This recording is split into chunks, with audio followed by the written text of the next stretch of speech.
गर्गाचार्य जी को नामकरण के लिए सांडिल्य मुनि ने बुलाया।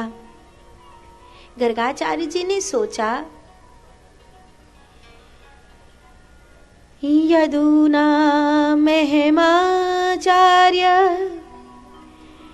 ख्यातश्च भुवि सर्वतः सुतं मया संस्कृतं ते मन्यते देवकी सुतम। मैं मथुरा में रहता हूँ। मेरा आश्रम इन सब से अलग है, पर मैं यदुओं का आचार्य हूँ। अगर आज मैं अहीरों के घर में जाता हूँ, आज मैं नंद जी के लाला का नामकरण कराता हूँ,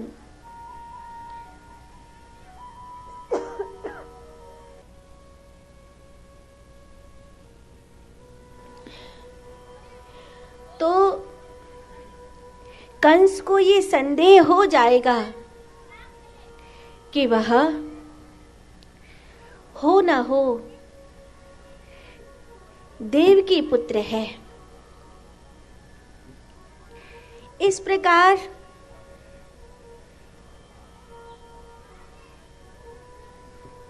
नंद जी के लाला के जीवन में संकट आ जाएगा। पर सांडिल्य मुनि कहते हैं कि उनका नाम आपको ही रखना चाहिए, जैसे भी करो।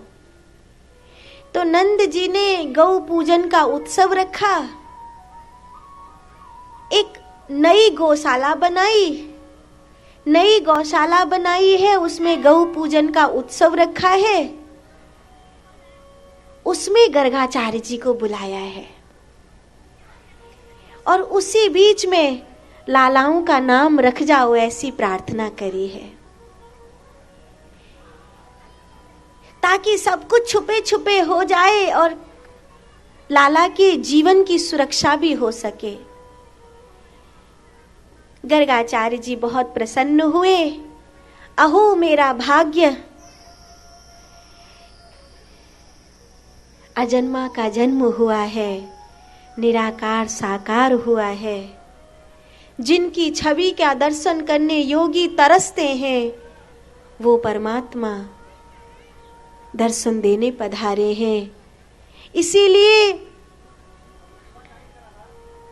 अब अनामी का नाम भी हो ही जाना चाहिए। सो पहले रोहिणी नंदन, चूंकि वो बड़े हैं, इसीलिए उनकी ओर इशारा करते हुए बोले, अयं हि रोहिणी पुत्रो रमयन् सुहदौ गुणौ आक्षासतै रामेति बलिधिक्यां बलं विदुः। ये गौर वर्ण वाले हैं, बहुत बलवान हैं, संकर्षण है, श्रेष्ठ इनका विचार है। इनका नाम रखता हूं मैं बलराम। इन्हें बलभद्र के नाम से भी जाना जाएगा। भद्र माने अच्छा, बल माने जिसके पास अच्छाई को प्रकाशित करने वाला बल हो, उसे बलभद्र कहते हैं।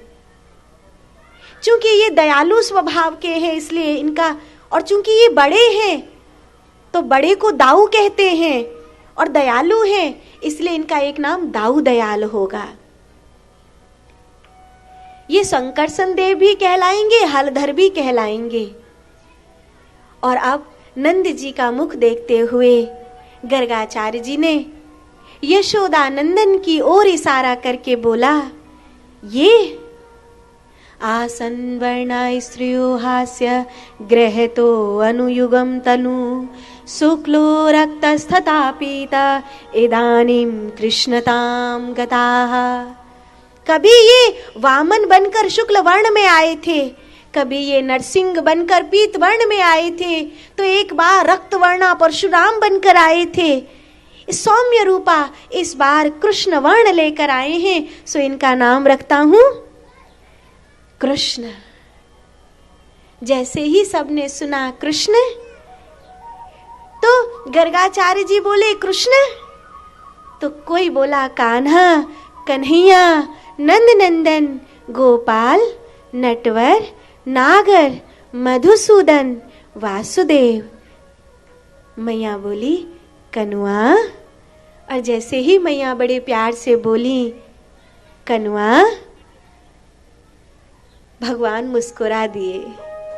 मैया को लगा कि ये नाम मेरे लाला को बहुत अच्छा लग गया है, मेरो कारो करूटो सो कनुआ है, मैं तो कनुआ कह करके बुलाऊंगी।